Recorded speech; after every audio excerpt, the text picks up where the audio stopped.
Infection ভরা মুখে ক্লিনিকে এলো, কাঁচগুলি যেগুলি লেগেছিল চিমটের সাহায্যে তুলে নেওয়া হচ্ছে। দেখুন সেই ক্ষত স্থানগুলিতে ওষুধ লাগিয়ে দেওয়া হলো। দেখুন লাগিয়ে দেওয়ার পর অনেকটা ভালো হয়ে গেছে।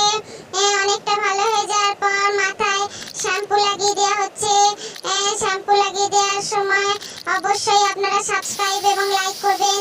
এবং ধুয়ে দেওয়া হলো, শ্যাম্পু ধুয়ে দেওয়ার পর তারপর মুখে ফেস ওয়াশ লাগিয়ে দেওয়া হচ্ছে। ফেস ওয়াশ লাগিয়ে দেওয়ার পর মুখটা পরিষ্কার করে ধুয়ে দেওয়া হলো এবং ক্ষত স্থানগুলিতে মলম লাগিয়ে দেওয়া হচ্ছে। দেখুন ক্ষত স্থানগুলিতে মলম লাগিয়ে দেওয়ার পর ভালো হয়ে যাচ্ছে।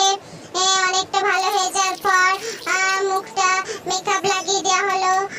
মেকআপ লাগিয়ে দেওয়ার পর ড্রপ লাগিয়ে দেওয়া হলো চোখের